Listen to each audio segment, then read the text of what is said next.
Welcome to the Good Games Podcast, episode number 214. This is the show where we talk about video games and gaming-related things. I'm your host, Alex Nunez, and hey, it's been a while since we last spoke.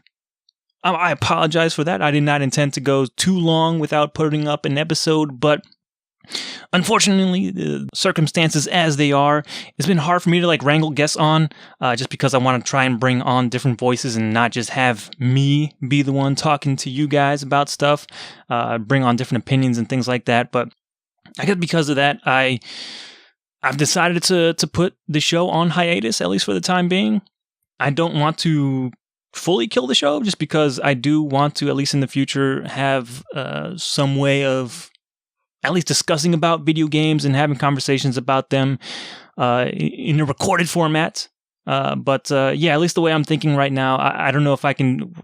It's not going to be possible to keep up this kind of format, just talking about stuff and news that's happening in a timely fashion. So I might do some more interesting things down the line, but it's going to be way more sporadic, unfortunately. So if you are subscribed to the podcast, don't delete us from the feed.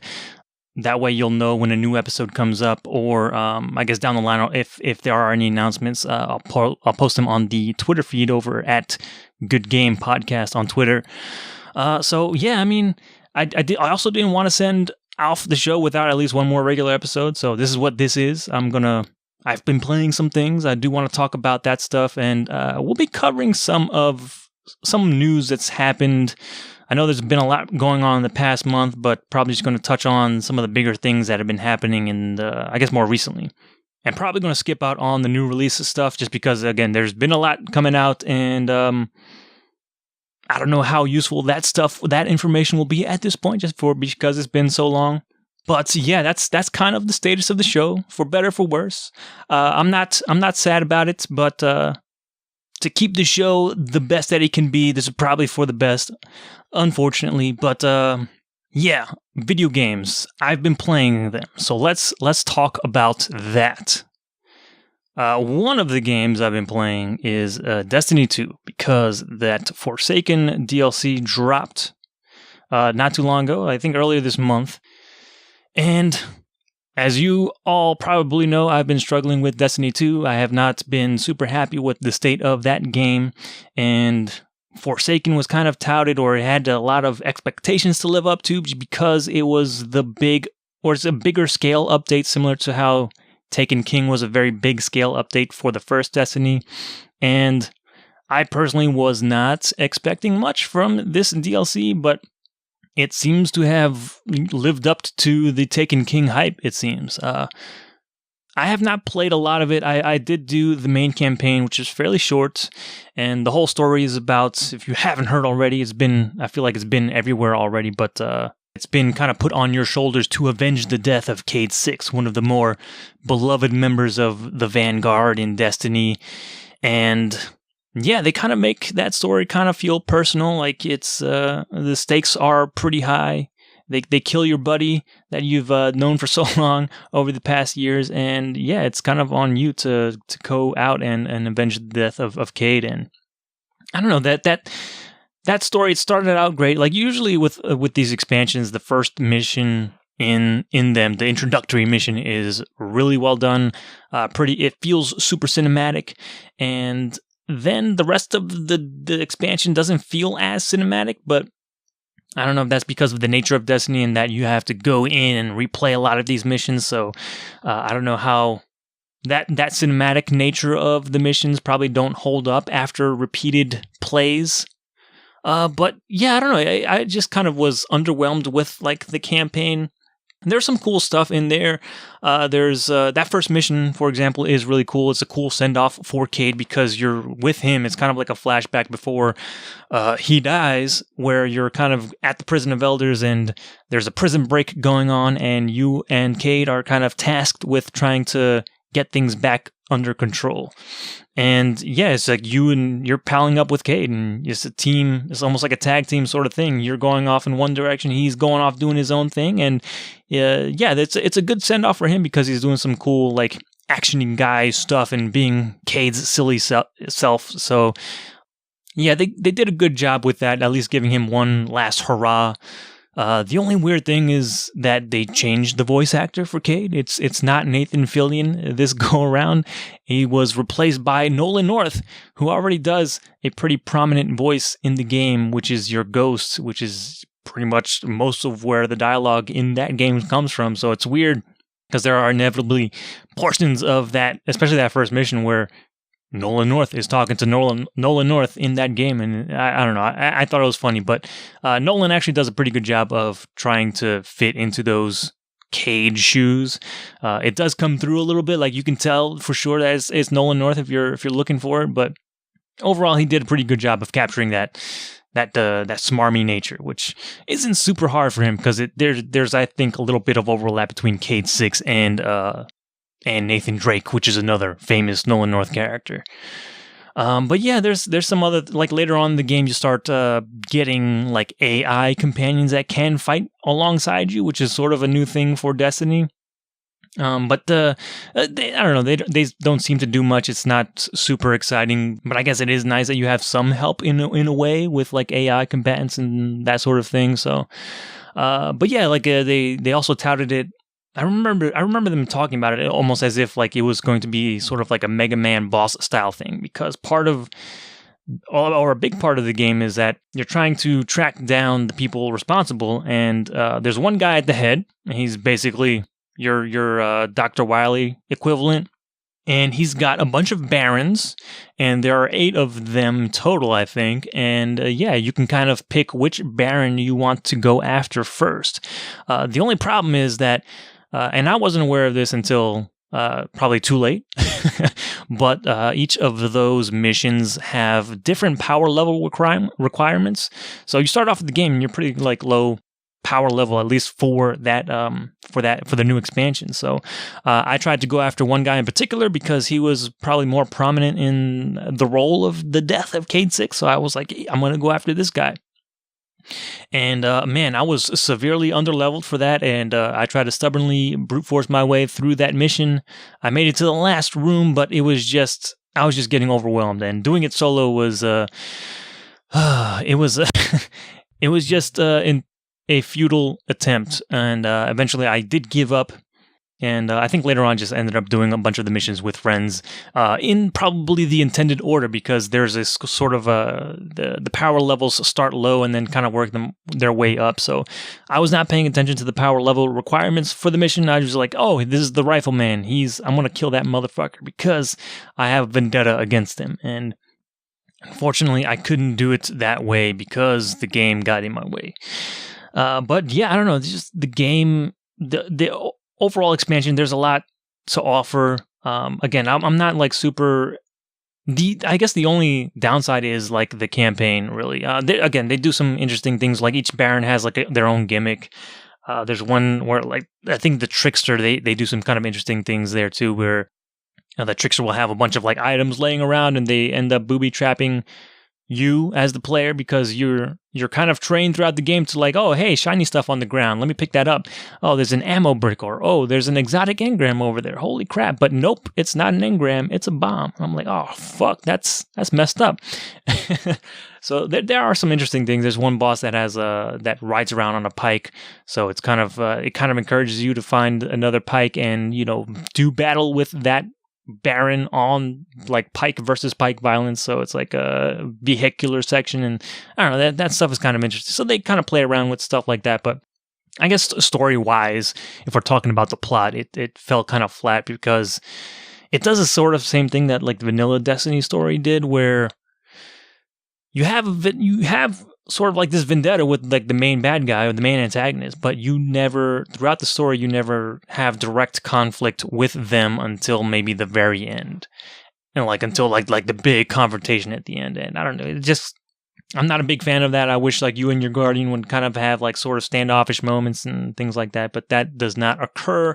You kind of follow. They're like, I guess, different parts throughout the campaign. You see like interstitials of what the main bad guy is doing at certain times, and seeing their journey separately from what you're doing. And I guess my other complaint too is has always been with the way they treat your guardian in the game, where your guardian doesn't speak or hasn't spoken pretty much since vanilla Destiny. And now it was kind of exciting. We're like, oh shit, the Guardian talks again, because there was a trailer showing off like where your Guardian actually talks. But unfortunately, they don't even do that super well. There's only, I think somebody put up online like there's only like 10 words of that your Guardian says in this expansion, and there's only 2 lines basically where that's spread across. And I was like, oh man, I was just so disappointed. But and I think there's like a joke early on where Cade 6 mentions it, like, "Oh, you speechless as usual," and I'm like, "Oh, come on, let me talk." And they kind of save it for like sort of big moments where your Guardian speaks, but I don't know, it's not as impactful. But I don't know, I guess that's sort of progress. But yeah, I think the best parts of this expansion are in the end game, because some of the biggest complaints about the game have been the lackluster end game, and boy oh boy, you cannot really complain about a lack of end game, because goddamn, there is a whole lot of shit to do, because the game really opens up once you finish the campaign. There's even a whole nother zone. Like, you start off going to the Tangled Shore, which is a new area, and that's kind of cool. But then after that, after the campaign, there's a sort of quest line that helps you unlock this new area, only for people that have beaten the campaign. And it's high level stuff, and it's called the Dreaming City. And they were touting that the Dreaming City has a lot of secrets in store, and that it'll change even week to week as to what happens there. And yeah, we've been seeing some of that. And like just this week, I think they just kind of put out these like a dungeon, basically. There's a multi-level dungeon now in Destiny that you can access through the Dreaming City. And I'm like, what? Okay. They're doing a lot of different things with this expansion. The new raid seems to be really cool, especially from like a lore perspective, because you're fighting something that has been hinted at for a long time. And yeah, it seems like it's kicking a lot of people's ass, primarily because of the light level requirements and how hard it is now to get up in your power level. But yeah, it seems like it's been a good thing for Destiny. Probably my favorite part about the expansion is just the Gambit mode, which is that PvEVP mode where 2 teams of 4 are kind of going against each other indirectly and directly in certain ways. Like you're basically put on the same map, killing enemies and collecting currency that they drop, and then taking that currency and putting it in a bank. And if you get to a certain level, I think if you get 75 motes, which is the currency that you get in that game mode, you summon your boss, and then if you kill your boss, then you win that mote before. So the aim of the game is for you to kill your boss before the other team gets to kill their boss. But then there's some fun back and forth where if you bank like at least 5 motes at a time, you send like a blocker over to the other side. So then their bank goes away and they can't deposit any of their motes until they deal with the boss that appears over there. And then at certain times in the game, one of your teammates can go over to their map and just try and kill the other teammates and make them lose their motes. And yeah, it's a crazy mode. I had so much fun with it. I wasn't expecting a lot from it, but man, Gambit is a lot of fun. But my only concern is how the meta is going to develop, because maybe I think even right now there's people that are able to take down the final boss in like 3 seconds or so if you have the right weapons. So I don't know how I feel about that right now. It feels like it takes away some of the excitement from the game, but at least early matches before like that kind of meta developed was really fun. I know they're trying to make some changes with the way certain weapons are affected in that game mode, but yeah, so far I've been having a lot of fun with Gambit. And yeah, I'm kind of excited about the state of Destiny 2, which was not something I was expecting to feel. So bravo for Bungie. It seems like there's still going to be new stuff that will be revealed or found over the coming weeks. People are still finding new things out about this expansion. So I'm kind of excited. It's kind of an exciting time to see or to check in with Destiny every now and again and see like, oh, wait, this crazy new thing is available and this is what's happening now. And I don't know. It's an exciting time for Destiny players is all. And yeah, and I'm happy about it. The other thing I've been playing, Not the big one that maybe some people are expecting, but I did play a whole lot more of Monster Hunter World. I finally beat the campaign of that game.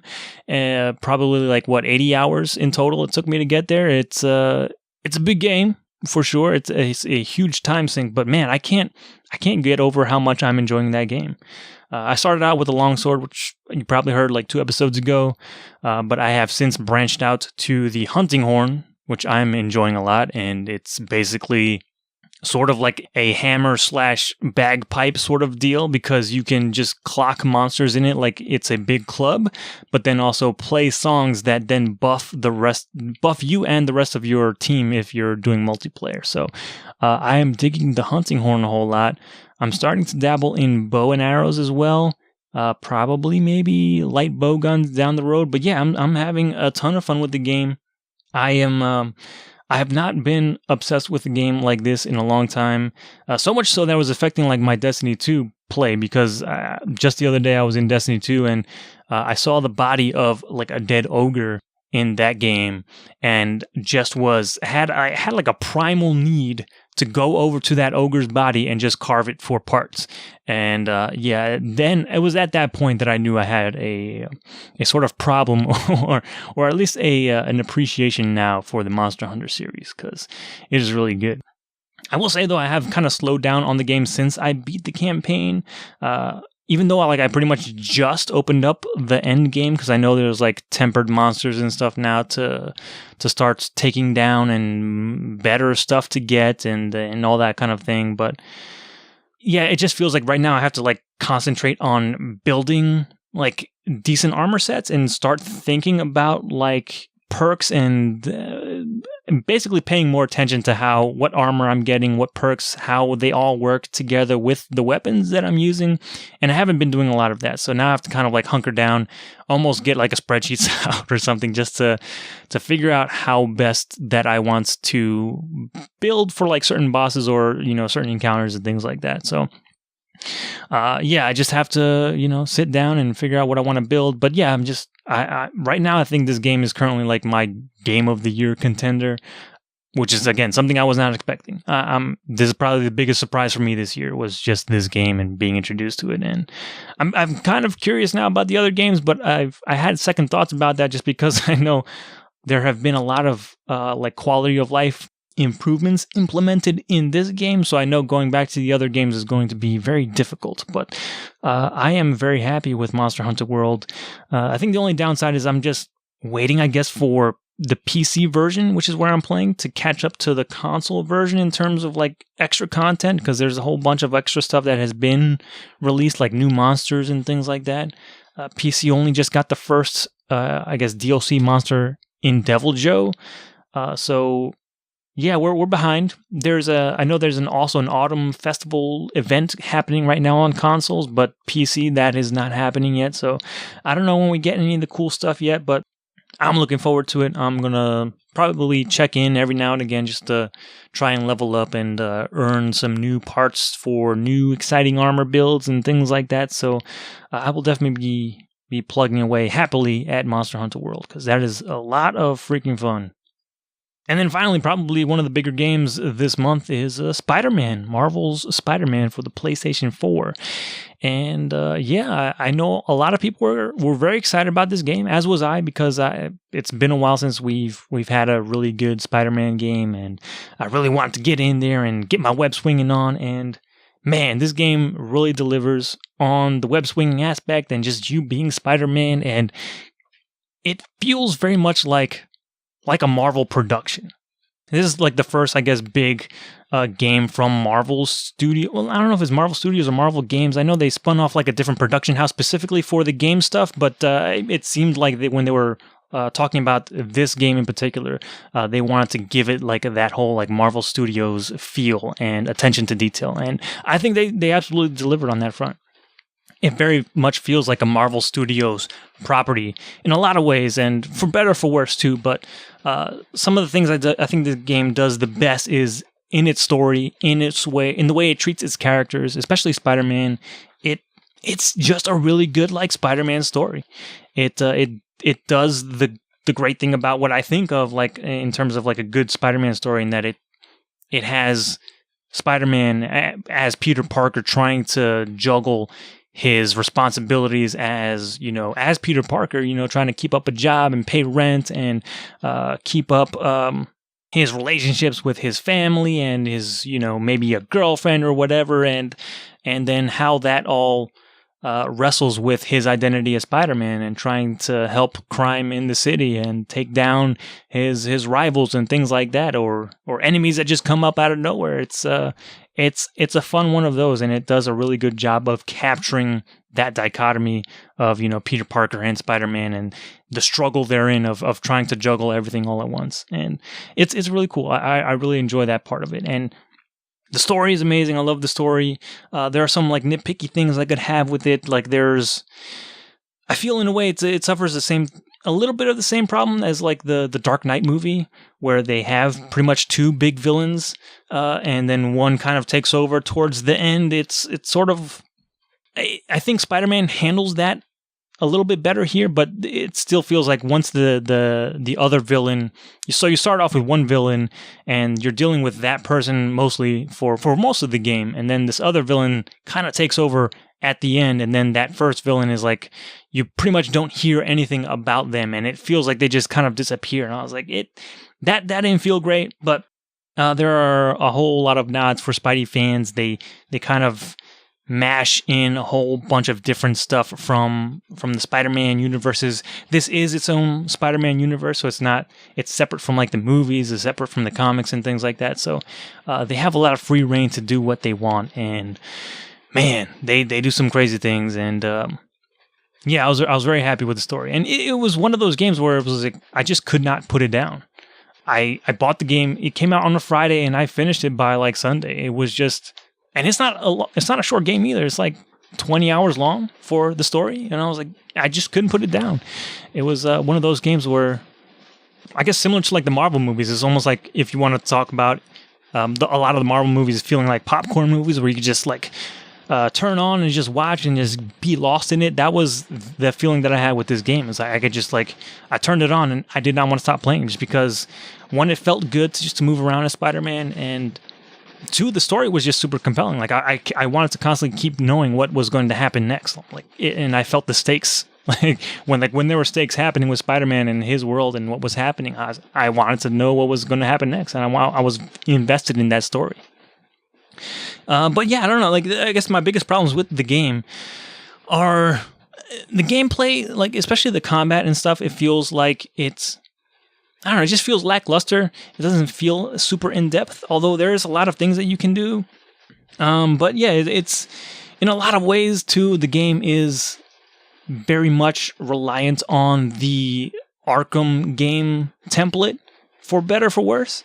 I was in the camp that was definitely comparing it in certain ways because, the combat looks like an Arkham game, and also they were showing off the stealth components that very much look like the Arkham games. But man, it feels like there's a lot of other things also taken from the Arkham games that it seemed kind of too on the nose for me. I don't know. It was just a weird thing. But yeah, I guess my biggest problem is that the game takes a lot from the Arkham games, but it doesn't do it as well as the Arkham games, I feel. Like, I don't know. There's something about the combat that doesn't feel great. I don't know if it's just because it doesn't. Like in Batman, I know you can, like, if you just press a button in a direction, Batman will go to the enemy that is in that direction. He'll kind of fly over there. But Spider-Man doesn't. You have to kind of web your way to a guy if he's too far away, which is not that big of a deal. But it's, I don't know, there are little things too. And especially with the dodging mechanic, because you have this whole Spidey sense thing. You have the little Spidey sense appears on his head whenever somebody's going to attack. But I felt like there were certain situations where that would flash and I would hit the dodge button but still get hit, and I was confused as to why even show the flash if there's no point in me hitting the button. Like I still have to watch out for the enemy that's going to attack, and sometimes that can be hard if you're surrounded by a lot of enemies, which does happen from time to time in the story or just in the game, even for like side missions and stuff. But still, it's the flash comes up, and I'm just trained to press the dodge button. I'm like, all right, cool. I will dodge the attack and then still get hit for some reason. I'm like, what the fuck do you even do? Show me the thing. It's I don't know. It just felt out of place, and it just felt like a bad mechanic. But yeah, stealth too. I had a problem. I think my biggest problem was with the stealth because it feels tacked on. You can play sort of stealthily, but my biggest problem was that certain gadgets don't seem to work very well in stealth, especially at range. So you have like one of the gadgets that they showed off a lot of in the trailers was this web mine.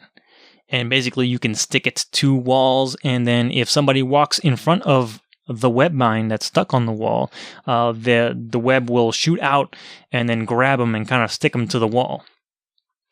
But for some reason, if like you're too far away from an object or something, or maybe you're not angled right, it won't always stick to the surface. And I'm like, what? Or like it'll just like you shoot it and it just kind of disappears, like it never existed, but you still are. And the web gadgets are limited. You only have like so many that you can use at a time, and if you want to get more, you kind of have to recharge your gadgets by, I think, doing combat. But yeah, like when I'm in stealth, I'm like, I'm not doing combat, so I can't get my gadgets back. So it's like, what? Where did the thing go? And I don't know, the game doesn't really communicate very well what's going on or whether a gadget that you're going to use is going to work. There's like sort of like a reticle that comes up when you're aiming the thing, and there's like a green and red mark, but I'm not sure what exactly that means. I don't know if it's like, oh, hey, you're going to stick this to an enemy, or this is a good surface for the wall. But I feel even like sometimes when I had the green flash, and like I'll throw a web bomb, which is just pretty much what it sounds like. You just kind of throw it at the floor, it blows up like a web grenade, and then we'll just stick anyone like to the floor or to the walls that's nearby. But I would throw that a couple times at some enemies, and it just doesn't do anything. It blows up, but none of the enemies are affected. I'm like, what the fuck is going on here? It's I don't know. There's some little things here and there that just, I don't know, eventually just add up to me, like not being all that great of an experience in the end. But again, it is a fun game. In the end, it's great being Spider-Man, especially the web swinging. Although even that, like after a while, just felt like it could have used a little bit more depth. Like I was excited about the trick system just because it gives you some extra thing to do while you're swinging.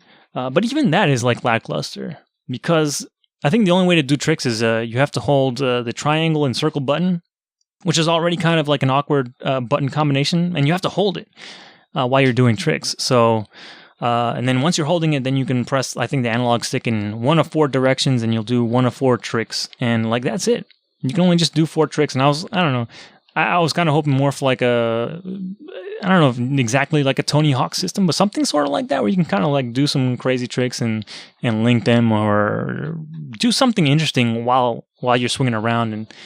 But yeah, unfortunately that wasn't in the game, or yeah, I don't know. It's just, again, another thing. I feel like a lot of my problems with the game are just nitpicks, but they eventually just add up into kind of degrading the experience just that little bit for me. But and also the boss fights, I don't know, the boss fights felt like lackluster as well, because you can't like do direct damage to them. You have to basically evade them for a while until they kind of exhaust themselves, and then you throw something at them to stun them, and then you kind of like mash your attacks at them, and then maybe trigger like a quick time event or something like that. So like the most in-depth that they get later on is that they kind of team up bosses against you. So you have to fight 2 bosses at the same time. And that is kind of interesting just because you have to, juggle these 2 different things, because, these bosses typically have different weak points or different things that you have to do to them to put them in that stun state. So that's that's kind of like their workaround for it, is like, okay, we'll just throw 2 bosses at you at the same time instead of fleshing out the fights themselves, which I thought was also kind of disappointing. But if that's the solution, then like it's fine. But there's still some standalone bosses where it's just like, oh man, I wanted something more interesting. And at the very least, this is a very solid foundation for more games, more Spider-Man games, which it seems like there's going to be more. Like they have a universe and they have a lot of stuff ready to go, it seems. Not necessarily like, oh, we got the next game ready, but they have a lot of material to work with, let's say. And I'm very happy about that. So, and it seems to be doing super well. Like I think this game was the fastest selling PlayStation exclusive game like ever, or at least PS4 exclusive. So Yeah, it seems like a sequel for sure is going to be greenlit. That's almost a guarantee at this point, so that is very exciting. I hope they improve the game, especially certain gameplay aspects of it, but and if I have to keep complaining, which I don't want to, but there are also some stealth sequences in the game where you're not Spider-Man, and those kind of suck. And it's just, I don't know, it's just the stealth is not very interesting, and it's very penalizing as well, because you get caught and it's kind of like game over, and then you have to start over again, or at least start from a checkpoint, which they're pretty good with the checkpoints. There's one sequence, one of the last stealth sequences, which I was getting caught a couple times, and it almost felt like the game was actually moving me forward from where I was supposed to be. So I was like, okay, you failed this. All right, we're going to skip you a little bit ahead. And I was like, okay, at least this makes it a little bit more digestible, but still, it was like, I don't know, it wasn't implemented super well. Although there was one sequence where it felt kind of cool because they implement Spider-Man into it, and that made it kind of exciting because you weren't exactly just, powerless. You had some sort of agency in a way. You were given some kind of power, at least in a way, as a player.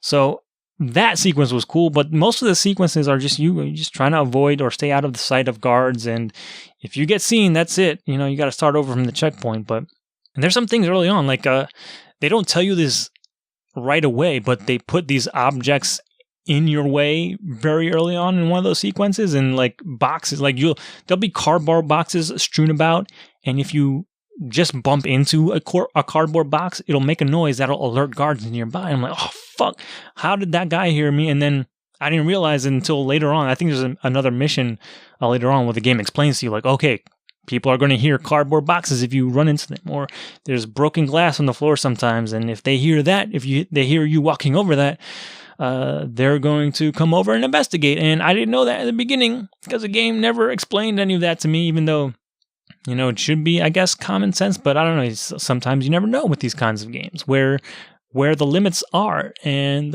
you kind of had to learn the hard way, unfortunately. So it's little things like that kind of get in the way of the experience. But overall, I like Spider-Man a whole lot. It very much feels like a Marvel Studios production, and for me, that is a very good thing. But yeah, it's Spider-Man. They nailed it out of the park.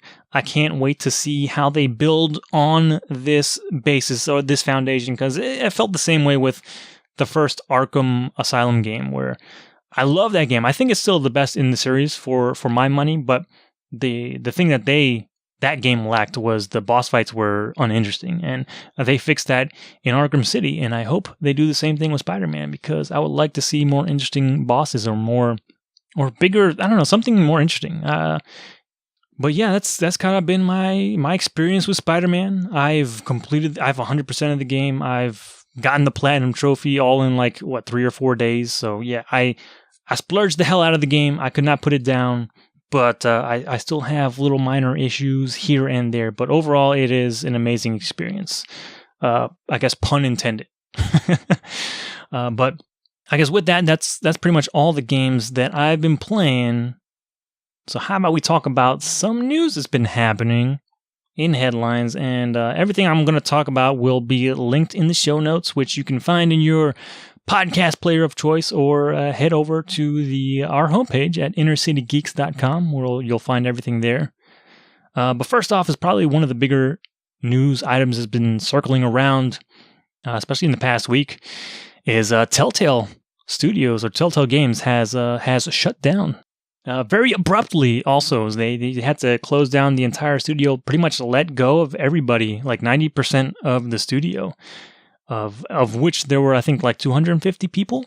But yeah, it is very shocking, especially since I think last year they had brought in a new CEO to try and revamp things, because it seemed like there was some mismanagement happening before, and unfortunately, it still seems like there was some mismanagement happening because they got in a situation where they had to abruptly let go of everybody. And from the stories that people have been telling, like employees at Telltale, it sounds like they were blindsided by this, and that is awful, because if a company is having problems, they should at least let their employees know about it and that seems like it wasn't the case here. So, yeah, unfortunately, Telltale Games people were brought into a staff-wide meeting and were told that, hey, you have 30 minutes to get out because you can't be here anymore. And I was like, Jesus Christ, that's awful.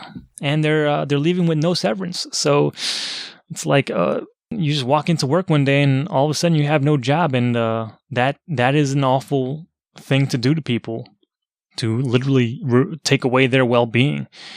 But yeah, there's been a lot going on. It seems like every other day or every other couple of hours, it seems like there's a new update to this whole ongoing story. But suffice to say, one of the bigger things is that the final season of The Walking Dead was recently started. Like episode 1 has been out and released, and had some good feedback in regards to it. And the second episode actually, I think, just came out as well this week.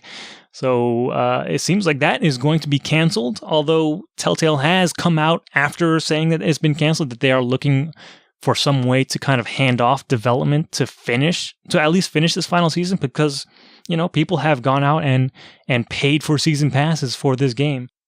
That is at this point is not going to be finished, and that sucks that people are not going to get this thing that they paid for. And hopefully there's a good ending to that. It's still up in the air at this point, but Telltale has said that they're going to post updates on their official Twitter account.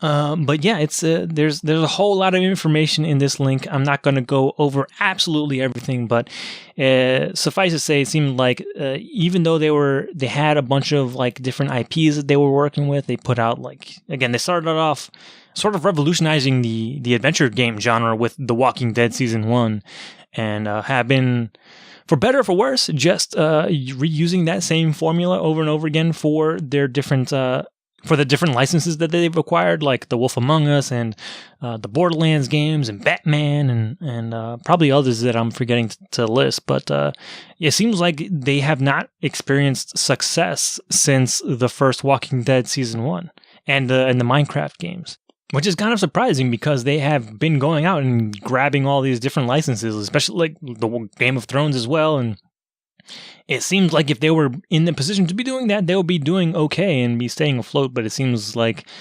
everything else besides The Walking Dead and Minecraft were failures. And that is just surprising that if that is the case, I'm surprised that they even lasted this long.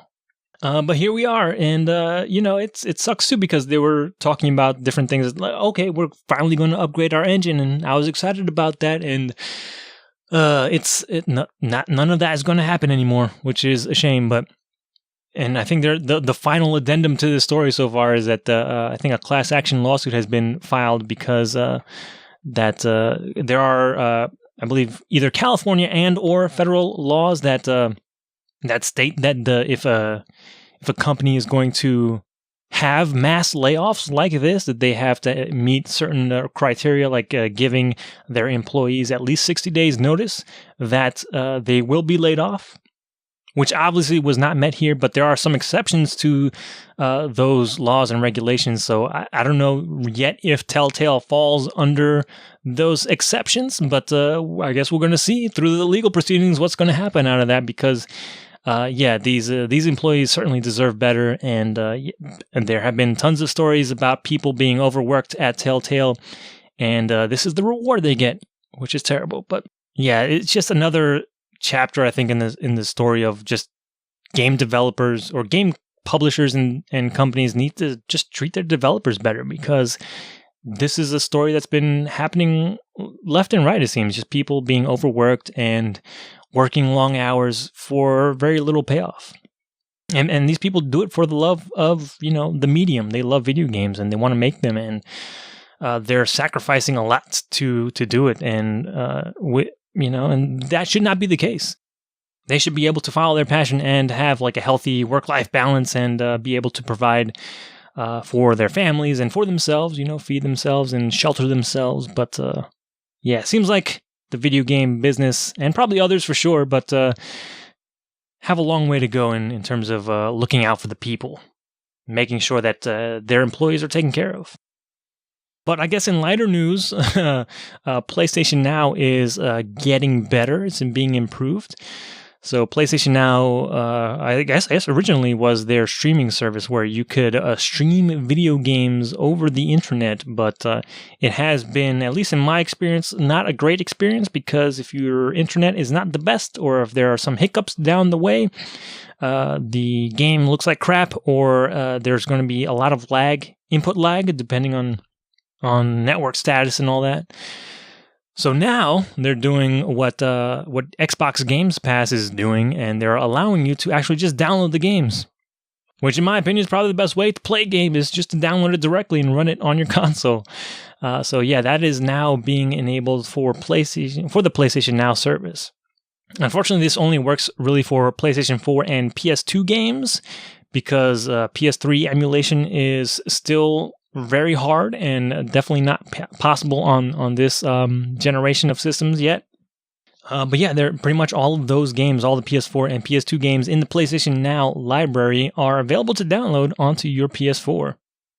Yeah, I think right now that library sits at about 500 games. And the service right now is going for $10 a month.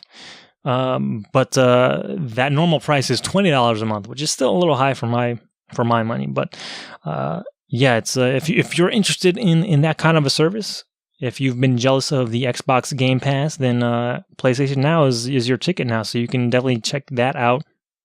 And in other PlayStation news, they also announced that they're following in Nintendo's footsteps and releasing a PlayStation Classic console. So this is the original PlayStation 1. The OG, they're having a miniature version of that, and they're going to load it with 20 PlayStation games, of which we only know 5 right now.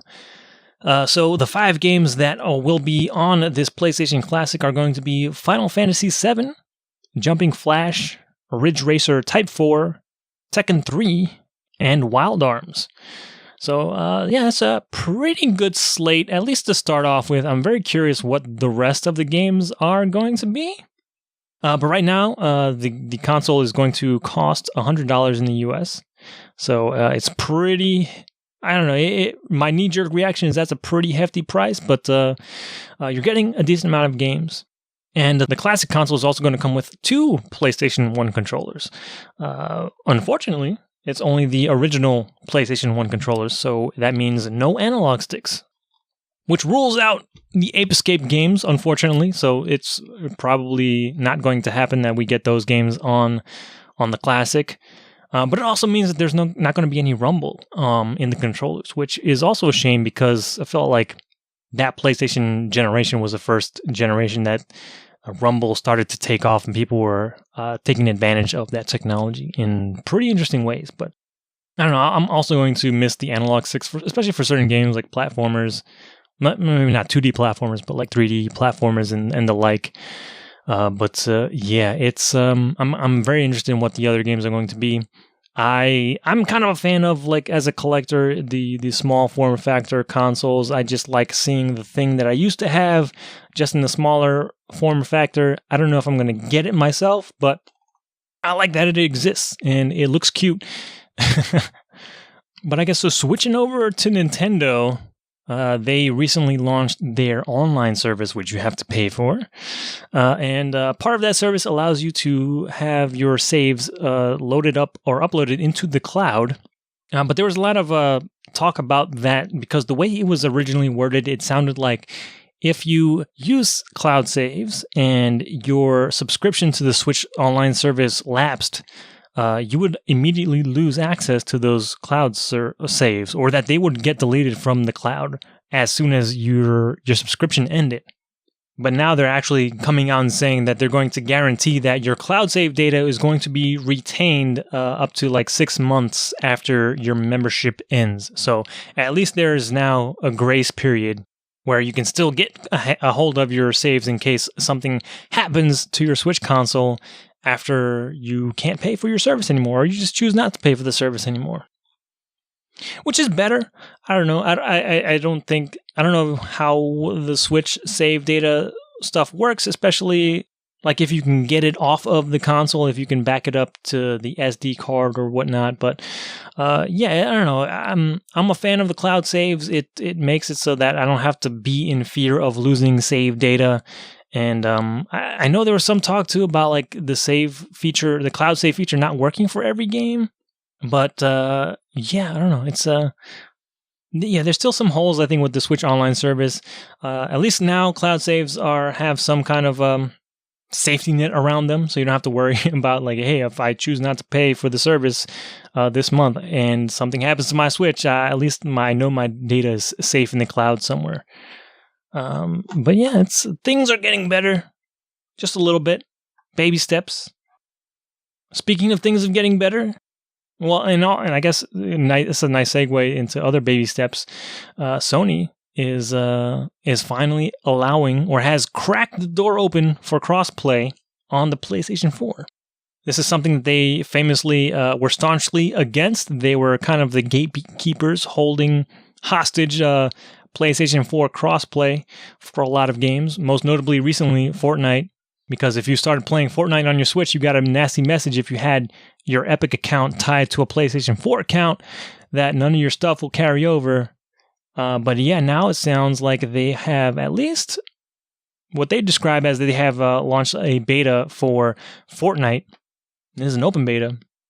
I don't know specifically that means you have to download a specific or a special version of Fortnite, or if they've just unlocked crossplay for only Fortnite on the PlayStation 4. But now, as of now, Fortnite can be cross-played with all the other consoles and all the other platforms, such as Xbox One, the Switch, PC, and all the mobile stuff. So everybody can play together, at least in Fortnite. So that's cool that it's finally happening.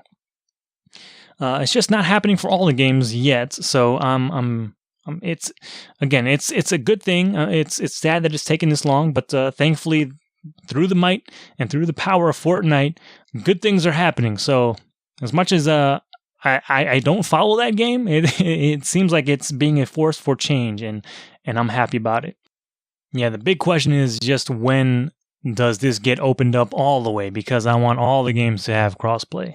I want to be able to play fighting games across different platforms. I want to be able to play, everything, Call of Duty, freaking Destiny. That would be awesome. Maybe they even, with that, Bungie could start doing cross-save support, because my save for Destiny lives in the cloud. I should be able to just load up my PS4 save data just on my PC if I wanted to and just play there seamlessly. But that's probably asking for too much. But yeah, I don't know. It would be cool to finally unite all these different platforms, especially with all the ongoing games or multiplayer games that that have you kind of keep coming back to them over long periods of time. Stuff like Destiny or stuff like Rainbow Six Siege. Even it would just be nice to see. And hopefully soon enough we get to that fantasy world where we can all play together without having to worry about what console you're on. But yeah, I think with that's going to do it for pretty much all the big news that's been happening. I know the Nintendo had at least a direct and a couple directs, which I have feelings about because I'm still salty about them killing Luigi. And now they're giving him another Luigi game, which I'm convinced he's still dead in. This is just like a dream that he's having, but he's dead. He's long dead because Nintendo killed him on screen. But then they also trolled a lot of Animal Crossing fans, myself included, and then they kind of untrolled us, which, I don't know, it's just a weird thing. So, but yeah, they they kind of announced that Isabelle was going to Smash Brothers, but it looks very much like, hey, this is going to be a new Animal Crossing game. Then they rectified the situation and just came out and said, right, we're going to have a new Animal Crossing game next year. But yeah, there's a lot of stuff going on. Nintendo's been doing a lot of things. Bowsette is taking over the internet. There's craziness abounds. But at least for now, that's going to do it for this episode of the show. And the show is going to take a short, not so short little nap, unfortunately, but hopefully you stick with us or you keep following the show. I definitely do plan to do stuff in the future. I don't know when. Maybe it could be a couple months or so. Maybe I get Red Dead and I can't help myself. I'm going to put out another episode, find somebody to talk with about it, but we'll see what happens. And hopefully you stick with us in the future. But yeah, if you want to keep up with the show, I'd say if you're subscribed to the podcast, just stay subscribed. And that way you'll be notified when a new episode does go up. Or at the very least, you can follow us on Twitter, because that's when we'll make announcements if there are new episodes coming out. But yeah, that'll do it for this episode. Definitely go over to innercitygeeks.com. There's been some new episodes of the Inner City Geeks podcast. So if you've been pining for a podcast and some general geekery, check that out. But you can also find archives of the Good Games podcast over there, as well as all the different show notes and links to all the things that we talk about in them. You can follow us on social media as well. On Facebook, you can go over and follow Inner City Geeks. On Twitter, you can go over to @GoodGamePodcast. And if you happen to want to send any email over to us in a sort of private format that's not out on social media, you can do that via email at goodgamespodcast@gmail.com. And this podcast can also be found pretty much wherever you get your podcasts, iTunes, Google Play, or Google Podcasts. As there's like a separate app now for Google. Google has multiple ways to get podcasts. We're on Stitcher. And we're also on YouTube if you want to follow us there as well and get notifications as to when another episode is going to go up. But I think with that's going to do it for this episode. And until next time, whenever that may be, good games, everybody.